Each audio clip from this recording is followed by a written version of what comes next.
శ్రీమాత్రే నమః. అష్టసిద్ధులు. ఈరోజు వీడియోలో మనము అష్టసిద్ధుల గురించి తెలుసుకుందాము. భగవానుని దివ్య ఆరాధనకు ఫలముగా భక్తులకు ప్రాప్తించే ఈ 8 సిద్ధులను అష్టసిద్ధులు అంటారు.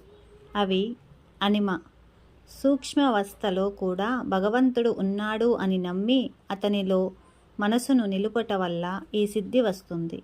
దీనివల్ల అత్యంత సూక్ష్మ అణువుగా యోగి తనను తాను మార్చుకోగలుగుతాడు. మహిమ, భగవంతుని మహత్తుని దర్శించగలిగిన సాధకునకు ఈ సిద్ధి వస్తుంది. దీని కారణంగా అతను శివ కేశవులకు సామాన్యమైన కీర్తిని పొందగలుగుతాడు. గరిమ, ఈ సిద్ధి సాధించిన వారు తమ శరీర బరువును ఈ భూభారమునకు సమానముగా చేయగలరు. లగిమ, ఈ సిద్ధి గలవారు తమ శరీరమును దూది కంటే తేలికగా ఉంచగలరు. ప్రాప్తి, ఈ సిద్ధి ద్వారా కావాలనుకున్న క్షణములలో శూన్యం నుండి కూడా సృజించుకోగలరు. ప్రాకామ్యము, అనేక దివ్య శక్తులు, దూరదర్శనము, దూరశ్రవణము, ఆకాశగమనము వారి వశములో ఉంటాయి. ఈశత్వం, ఇంద్రాది దిక్పాలకులను కూడా నియంత్రించగలిగిన అధికారం వస్తుంది. వశిత్వం, సకల జీవరాశులు వారు చెప్పినట్లుగా ప్రవర్తింప చేయగలిగిన శక్తి అయితే ఈ సిద్ధులు ప్రాప్తించిన వారు ఈ సిద్ధులను దర్శించుట నిషేధింపబడినది. అష్టసిద్ధులు అనే మాట వినిపిస్తూ ఉంటుంది. అయితే వాటిలో కొన్నిటి పేర్లే వినవస్తుంటాయి. ఆ అష్టసిద్ధుల పేర్లు: అనిమ, చిన్నవాడిగా మారిపోవడం. మహిమ, పెద్ద రూపం పొందడం. గరిమ, బరువుగా మారడం. లగిమ, తేలికగా మారిపోవడం. ప్రాప్తి, ఇంద్రియాల అధిష్టాన దేవతల్ని దర్శించడం, ఏదైనా ఎక్కడైనా పొందగలగడం. ప్రాకామ్య, కోరుకున్న పదార్థాల్ని దర్శించి అనుభవించే సామర్థ్యం పొందడం. ఈశిత్వ, జ్ఞాన వీర్యాదుల ప్రకోప శక్తి, సృష్టిపై ఆధిపత్య శక్తి. వశిత్వ, విషయ భోగాల నుంచి రక్తిని పొందడం, అన్నిటిపై ముఖ్యంగా పంచభూతాలపై నియంత్రణ. కామావసాయత, సమస్త కోరికల ఉపశమనం. సిద్ధులు చాలా ఉన్నాయి. అందువల్ల అష్టసిద్ధుల్లో కొందరు గరిమను చేర్చి కామావసాయతను పేర్కొన్నారు. మరికొందరు కామావసాతను చేర్చి గరిమను పేర్కొన్నారు. ఏది ఏమైనా అష్టసిద్ధులు ఇవే. ఈ అష్టసిద్ధులని పురాణ పురుషులు ప్రదర్శించారు.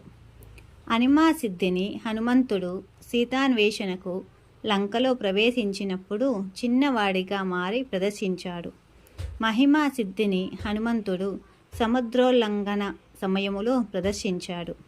ఇక సురస నోరు తెరిచినప్పుడు పెద్దవాడుగా మారి ఒకసారిగా చిన్నవాడుగా మారి అనిమా మహిమా సిద్ధులను ఒకదాని వెంట ఒకటి ప్రదర్శించాడు.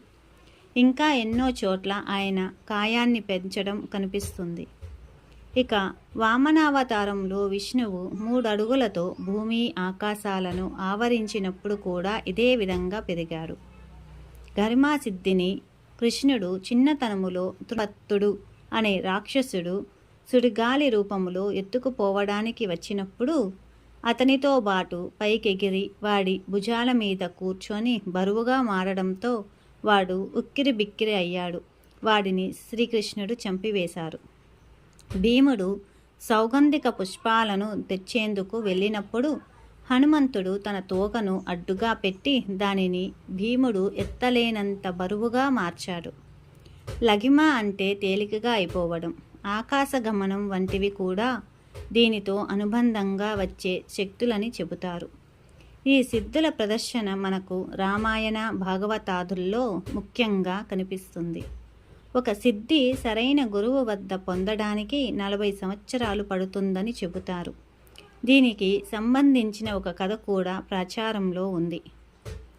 ఆదిశంకరులకు ఒక పర్యాయం ఒక సిద్ధుడు తారసపడ్డాడు. తనకు ఉన్న ఆకాశ గమన విద్యను ఆయన ముందు ప్రదర్శించాడు.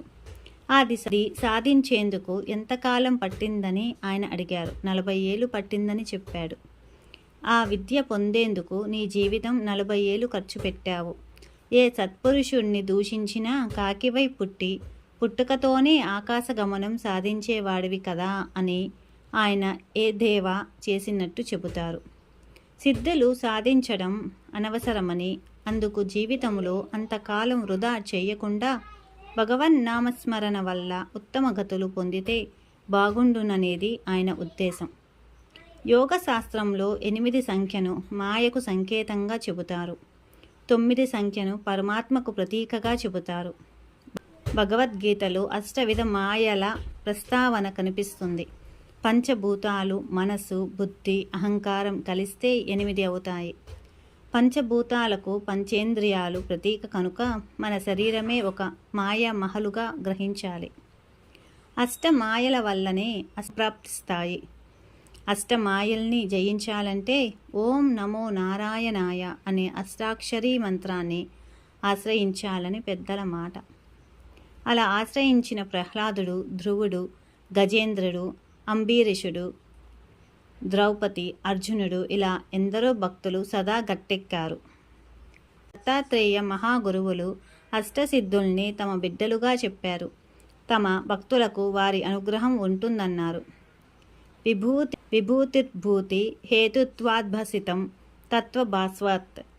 అష్ట ఐశ్వర్యాలుగా చెప్పే అష్టసిద్ధుల్ని విభూతులని కూడా అంటారు. ఇంతకీ ఏమిటి అష్టసిద్ధులు? అనిమ, మహిమ, గరిమ, లఘిమ, ప్రాప్తి, ప్రాకామ్యం, ఈసిత్వం, వసిత్వం అనే 8 అష్టసిద్ధులు. మోక్ష మార్గాన ప్రయాణించే సాధకుణ్ణి ప్రబోలపెట్టి ప్రక్కదోవ పట్టించి ఒక్కోసారి పతనావస్థకు గురి చేసే ప్రమాదకర శక్తులే అష్టసిద్ధులని కొందరు మహాయోగులు చెబుతారు. సిద్ధులు లభించగానే బుద్ధులు మారిపోతాయి. అహంకారం ఆవహిస్తుంది, విచక్షణ నశిస్తుంది, నిగ్రహం నీరు కారిపోతుంది.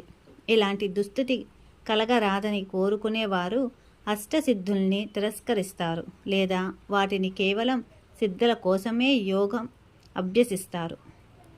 వాటిని ప్రదర్శిస్తూ ప్రజల్ని మభ్యపెడుతుంటారు. ఇవన్నీ మోక్షప్రాప్తికి ఆటంకాలే. దేవభూమిగా వినుతించే హిమాలయాలలో అక్కడక్కడ మంచు గుహల్లో తపస్సులో నిమగ్నులైన ఋషులు కనిపిస్తుంటారు.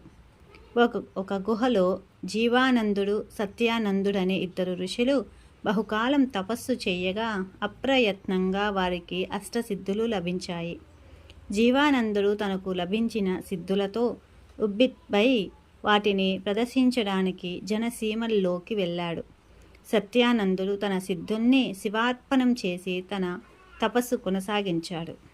జీవానందుడు అష్టసిద్ధుల ప్రదర్శనతో ప్రజల చేత బ్రహ్మరంధం పట్టించుకున్నాడు. ఒక పెద్ద ఆశ్రమం, అనేక మంది శిష్యులతో ఆడంబర జీవితం గడపసాగాడు. అతని దగ్గరకు రాజు, రాజ్యోద్యోగులు, రాణి, ఆమె సకులు ఇట్లా ఉన్నత వర్గాల వారు వస్తూ పోతుండడంతో జీవానందుడు తనను తానే భగవత్ స్వరూపుడిగా ప్రకటించుకొని అనేక పూజలు, సేవా సపర్యాలు సాగించుకుంటూ విలాసమయ జీవితాన్ని అలవాటు పడ్డాడు. ఇలా ఉండగా మహారాణి వచ్చిన సమయంలో జీవానందుడి శిష్యవర్గంలోని ఒక పూర్వశ్రమ చోరుడు ఆమె మెడలోని విలువైన హారం దొంగలించాడు. ఇంకేముంది, గందరగోళం. రాజభటులు తనిఖీలు చేయడం, ఆభరణం ఆశ్రమంలోనే దొరకడంతో జీవానందుడి సహితంగా అందరికీ కారాగార శిక్ష పడింది. జీవానందుడు ఆశ్రమం మూతపడింది. శిక్ష పూర్తి చేసుకున్న జీవానందుడు నేరుగా హిమాలయాల్లో ఉన్న తమ గుహకు చేరుకున్నాడు. అక్కడ సత్యానందుడు దివ్య తేజస్సుతో వెలిగిపోతున్నాడు. అతని సమీపములో ఒక సహజ హిమలింగం కనిపించింది. గుహ నిండా పరిమళాలు గులాబిస్తున్నాయి. జీవానందుడు తన అనుభవాలు చెప్పి సత్యానందుడి అనుభవాలు అడిగాడు.